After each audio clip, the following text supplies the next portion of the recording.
Hello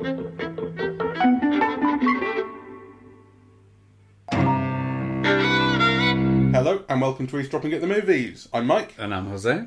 And we've been away for about a month. Yes. Welcome back to you. You've been away in Italy. Yes, but I've only been away for 10 days. That's true. But I don't know why we haven't really done much for a month, but there you go. We decided to make our triumphant return due to overwhelming public demand with Don't Worry Darling, which we like the trailers for this a huge amount. It looked super stylish and intriguing. And you could tell it was going to be Stepford Wives. Like you could see the influences on it from the start. But it looked really good. Directed by Olivia Wilde. Written by Katie Silverman, who wrote Booksmart. And that was Olivia Wilde directed, and we liked that. We like that very much. It's full of energy and all that sort of stuff. And smartness. Yeah. And intelligence, And so we were looking forward to this. Halfway through, I told you and Matt, whom we were watching it with, this is the worst movie I've seen all year. Yeah, and we've seen Beast. Yeah, but that had a lion. So, I must say, though, that the last half of the film, the last third of the film, made it different for me. It made it a bit better, yeah. Mm-hmm. At least it made sense of what you were seeing, because until that point, you think, it can't just be this banal. Like, there's actually, there was nothing in it that was gripping you as to what was going to happen next, really. That's the issue, because it's definitely setting up a mystery that it's then going to resolve, but it's that it does it with, as you said, such banality, such unoriginality, and in such an unfocused way. I think the storytelling is really bad. Storytelling is so bad. So before we get into talking about what the last act has in store and so on, let's talk about let's set up the film, right? Spoiler free. So it's set in a 1950s looking sort of idyllic American company town in like the California desert. It's a town called Victory, and it's been this kind of constructed town. Everyone there works for the Victory Project. We don't really know what this is, but all the men, leave their homes every day. The women stay at home doing all the housework and the cooking and all of that. And the men go off every day and they're working at the Victory Project, whatever this is, right? And that's the routine. And one of the couples in this town is made up of Florence Pugh and Harry Styles. And Florence Pugh starts to become suspicious of what this town is, why they're there, all this kind of stuff. There's a woman named Margaret who is expressing concerns and being quite loud and vocal about it. There's a kind of get together at the leader's house. The leader is Chris Pine, and she makes a point of saying, "Why are we here? What is this place?" And she's taken away by men in red suits, and that is your setup, right? And so there's definitely, you feel like I say from the trailer even, there's something Stepford Wives here. And Stepford Wives is kind of I think it's impossible to talk about this film without talking about it in reference to that. Even if you don't talk about it in too much detail, it's like it's just the archetype. Yeah. What this kind of thing is. It's not to say the twist is the same, but that's kind of what's going on here. It's what's underneath this perfect Americana. Yeah. Right. But it's not like a Blue Velvet thing where it's like it's sort of weird and corrupt. There's something specific going on, and we're going to find out what that is. That is spoiler free. We'll get into talking about spoilers. So I completely understand why the last act started to get more interesting for you, because it was making sense of these things. I think I pegged it pretty early on, actually. I said to Matt, we saw the film with Matt, and I said to him very early on, this is the spoiler, I think this is clearly set in the modern day, because I was thinking about the village in particular, which... Sure. Oh, that's a spoiler for the village. But that's set in the modern day, and it's kind of it's people reverting to a town in which they're hiding in that film, basically, from the modern world. And I thought the only way to update this kind of men controlling women thing, which is what it's doing, it's the men run this world and the women are slaves in it. The only way they can update it is by doing it in the online world. That's the only different thing about that separates this from previous narratives of this type, is that now it's the incel, it's the rise of the incel over the last 10 years or so that's kind of informing this. Yeah, except it's not quite that, because, the Harry Styles character is not an incel. He's a married man. So it becomes kind of a more interesting film in that respect. But before we talk about how it becomes more interesting, let's talk about how bad it was, because, the first 45 minutes to an hour, I thought basically every decision that Olivia Wilde was making as a director seemed to me to be the wrong decision, right? So from the very beginning, there's like this odd thing about differential focus. I mean, there's different depths of field. Yeah, the characters are arranged differently in the frame. And, you know, you're seeing the face of one, yeah, let's say Florence Pugh, and everybody else starts to come in and out of focus. And you think, okay, like, is this, you know, something meaningful that, like, you know, things are not what they seem, that, yeah. And, you know, I was trying to detect a pattern in it, and I really couldn't. And it was just irritating, yeah, how it was using that differential kind of focus. So, you know, that was the first thing that I just simply didn't like.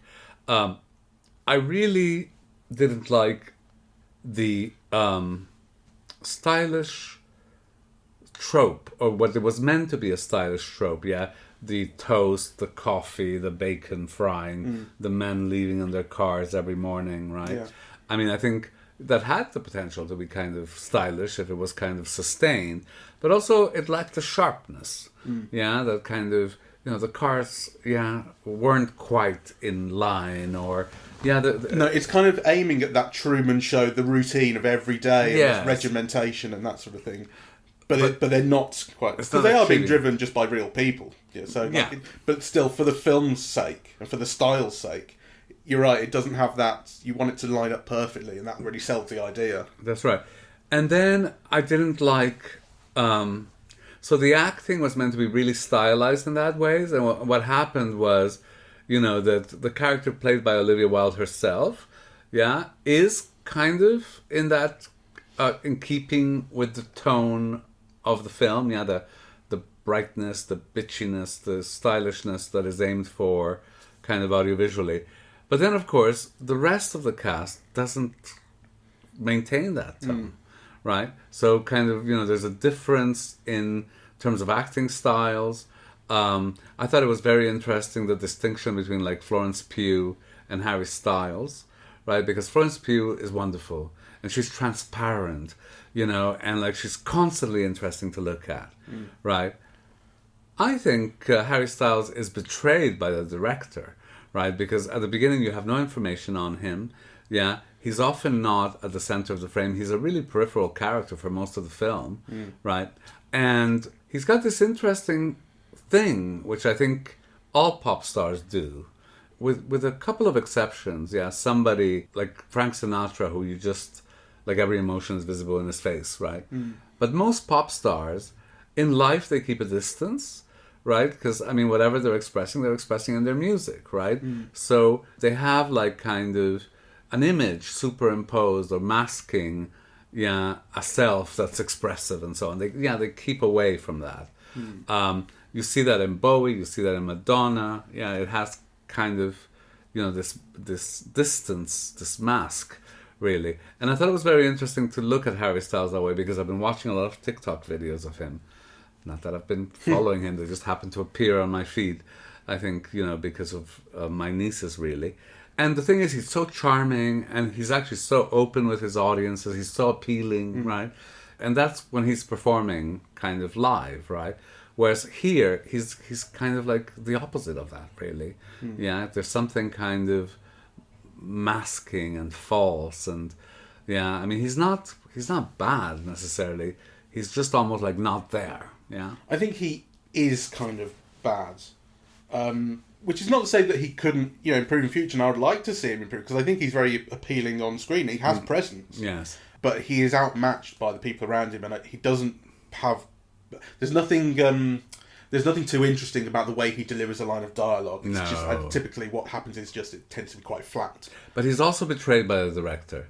I mean, you know, here is the most famous and popular performer of the day, and he's given a dance sequence.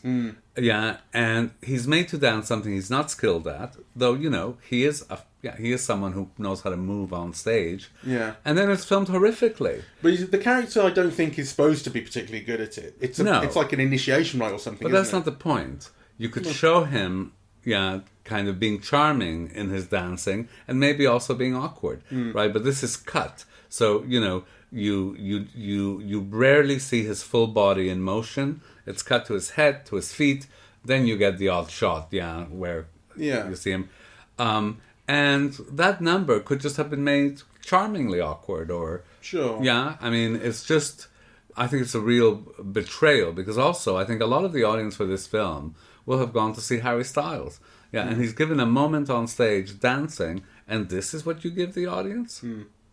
Yeah, I know what you mean. Visually, something I had an issue with, going back to you talking about the focus, because I sort of noticed focus, but I didn't make anything of it. But I noticed how often you see people looking away from camera when they're delivering dialogue, or obscured by something, or you see the back of their head.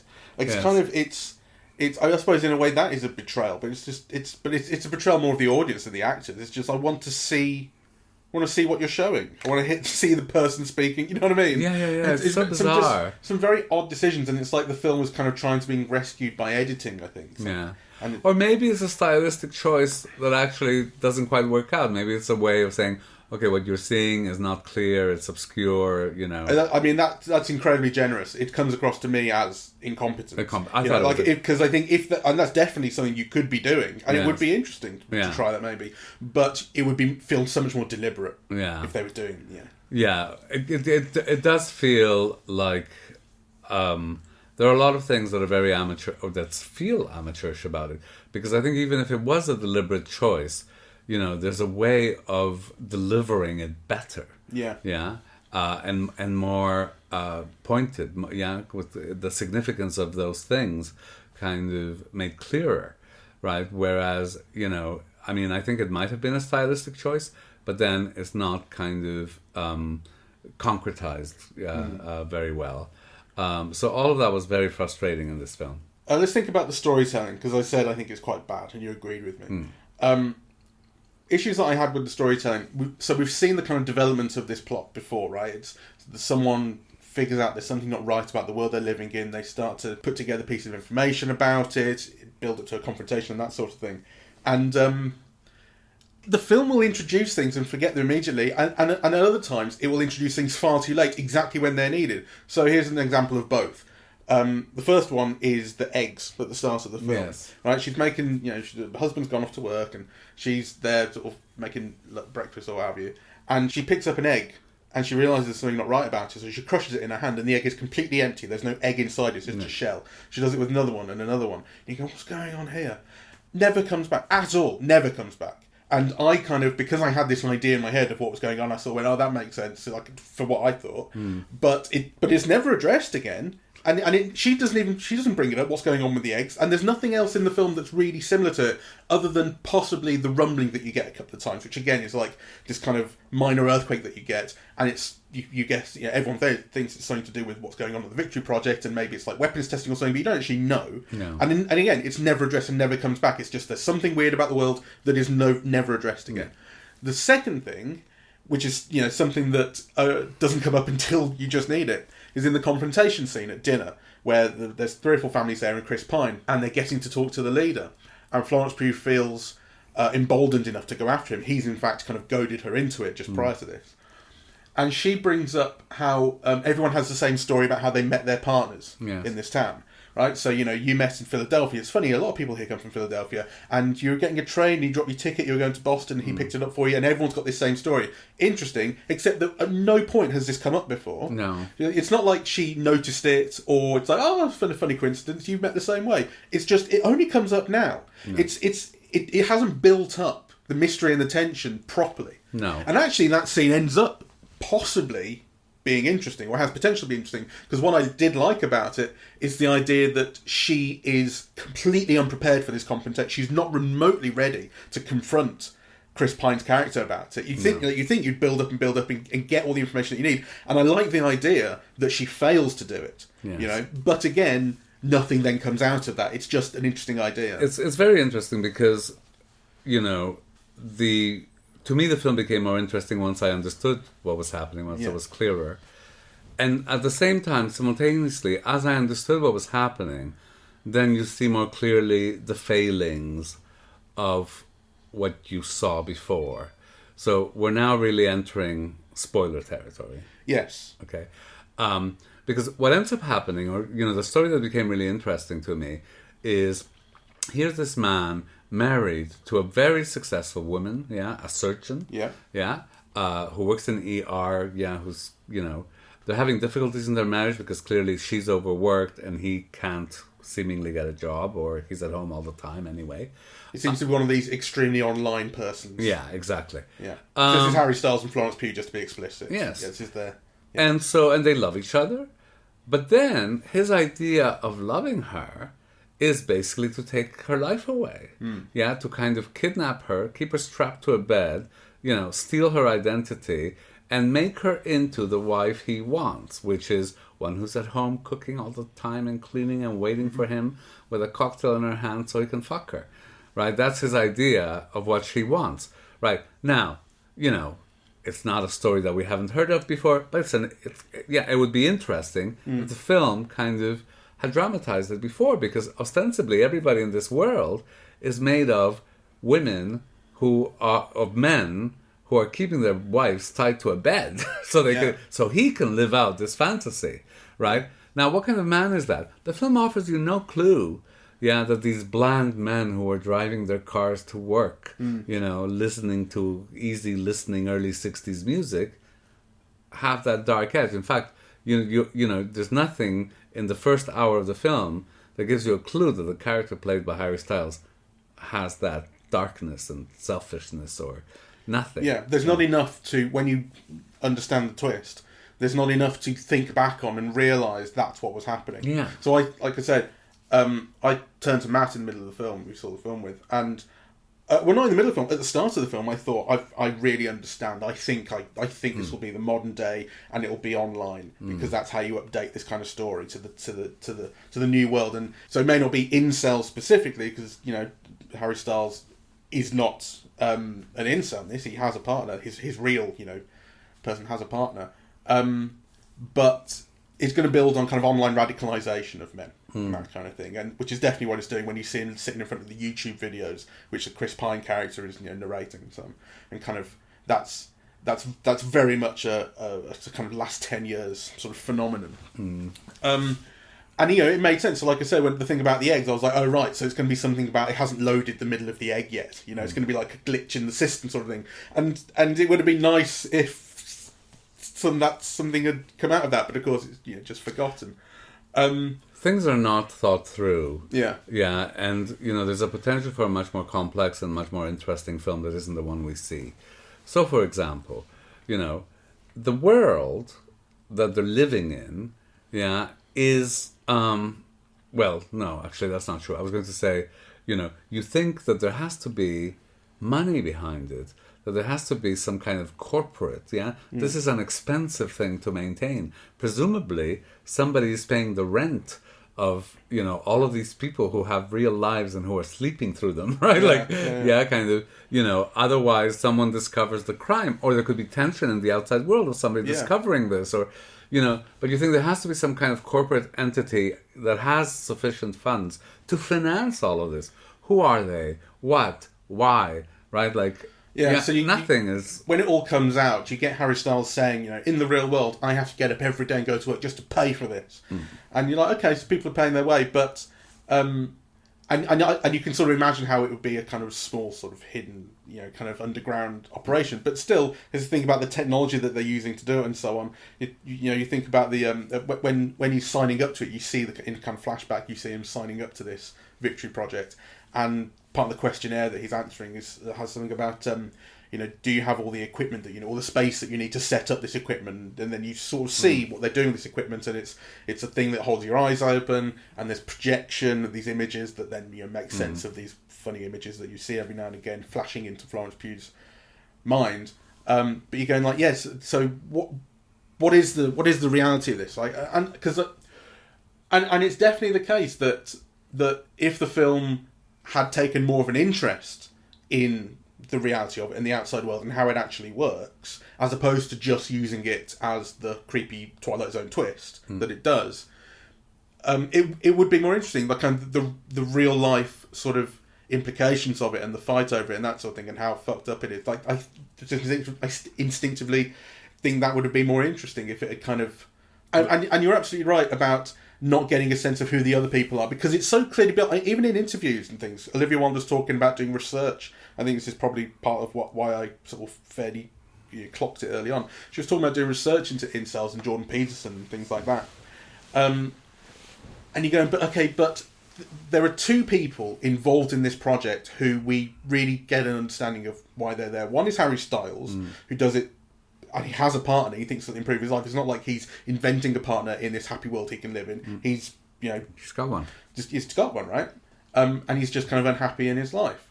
The other one is Olivia Wilde. And Olivia Wilde, as far as we know, as far as we can imagine, is the only woman who's chosen to be there. Yes. Which, again, kind of breaks this idea of it's the men who enslave the women here.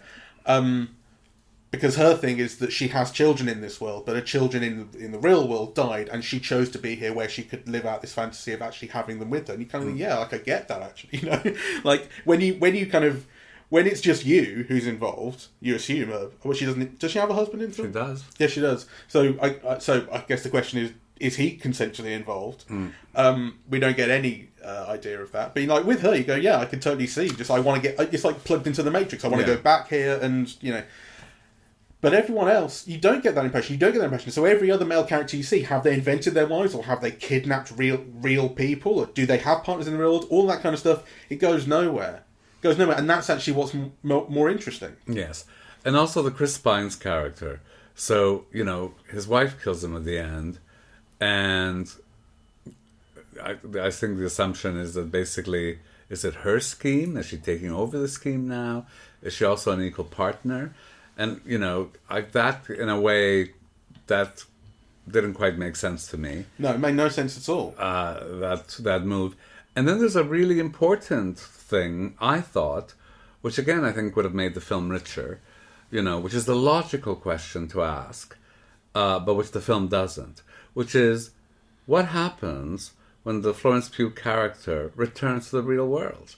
Yeah, so she's now at the screen. You get the sense she's returning to the real world, but she's tied up to a bed, right? Like, who's going to rescue her from that? She right? has to scream. Yes, I mean, well, wouldn't that have been a better ending? Something like that. I mean, it would have been better had it been a little bit more dark.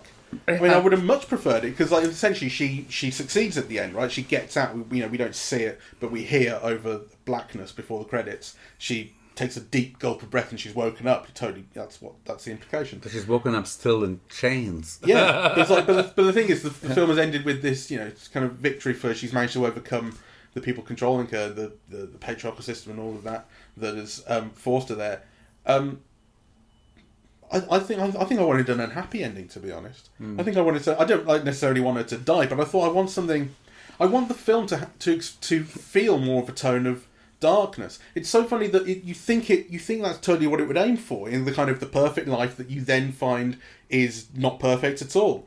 And I'm being controlled in various ways. Like the film, it's like the film has a checklist of kind of men and women ideas. So you have the gaslighting thing that happens more than a couple of times in the film. She's gaslit every now and again. You get the kind of medicalisation of legitimate women's problems. They don't talk about hysteria. They use the word hysterical at one point. Don't get hysterical. And hysteria in the 19th century was considered like a genuine thing that women could be diagnosed with, some kind of all-purpose illness for women. Think about Hexen, which we saw. Which was all about that, right? And so here she ends up getting electroshock therapy to kind of reset her, delete her memories, and put her back. Which again, you think, if this is all virtual, why do you need to do like virtual play pretend memory wiping? Why can't you just hit delete or something? There's so much that, in the car chase at the end, why can't they just have cars that go 500 miles an hour? It's virtual. Fuck it.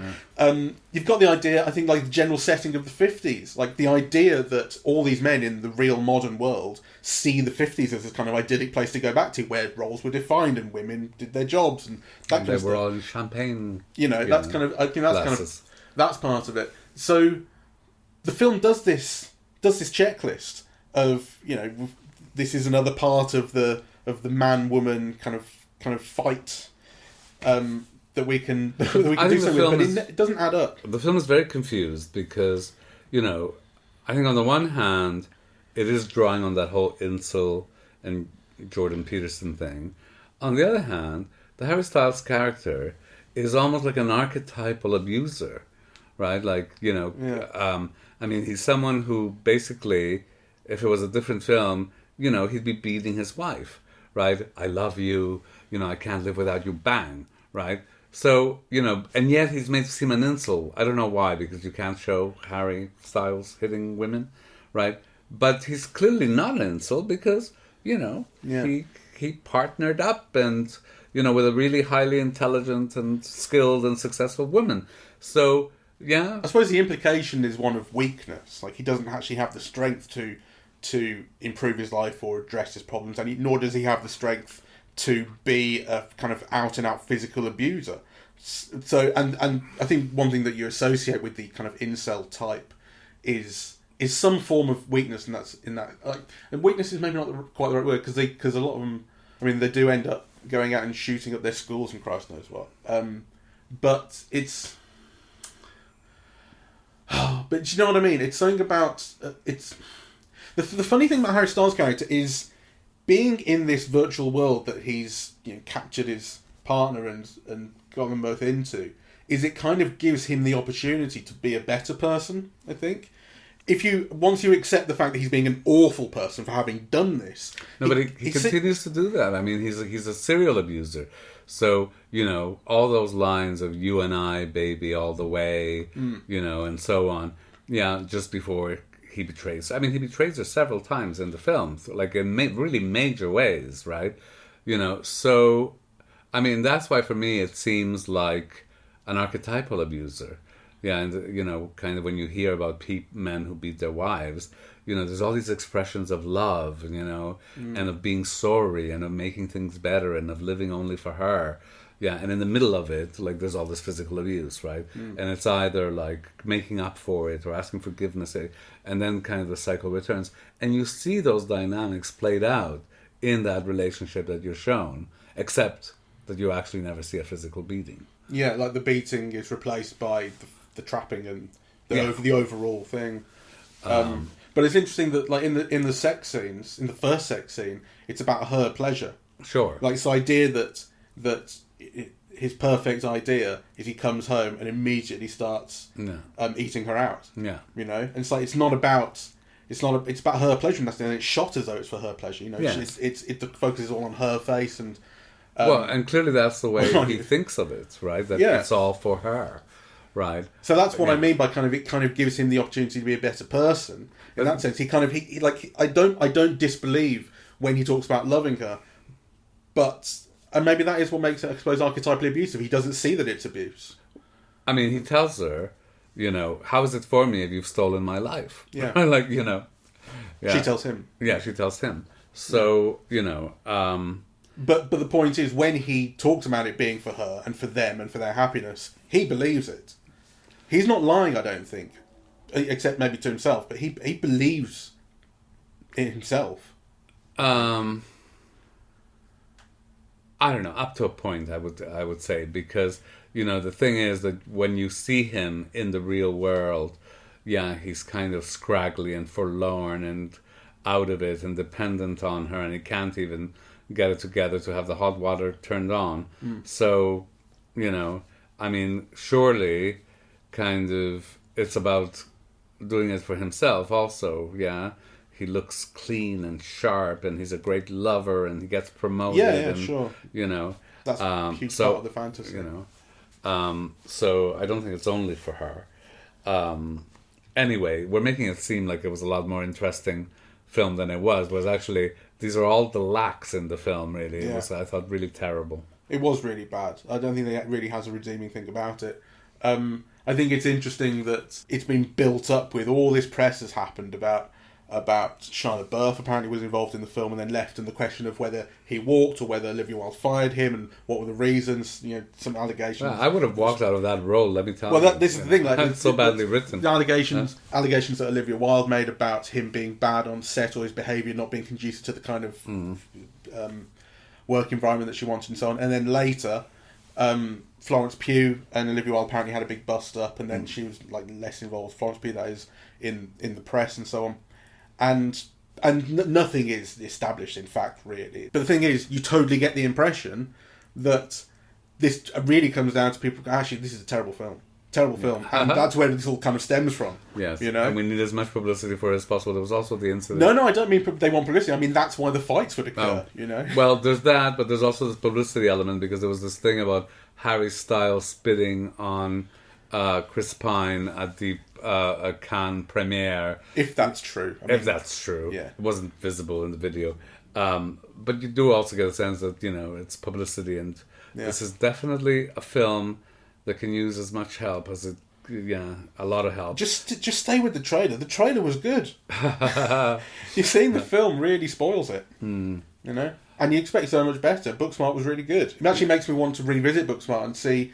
Actually makes me want to listen back to the podcast we did on Booksmart and hear if we had any reservations about it. Because I remember just really liking it. Yes, I remember really liking it. And I remember really being impressed by, you know, just seeing women being smart and funny. Yeah, with each other on film, actually. Yeah. So all qualities that this film lacks, it just actually doesn't make sense, and it feels really amateurish. So, that's my verdict. Yeah, it's a good verdict. All right, well, thank you all very much for listening. We are eavesdropping at the movies.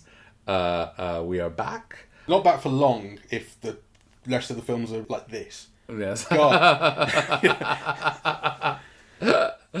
And we are on Apple Podcasts, Google Podcasts, Spotify, SoundCloud, and YouTube. I've forgotten. I think that's all of them. Our social media is Facebook and Twitter @eavesdropmovies, and the website is eavesdroppingatthemovies.com. Thank you. Bye-bye.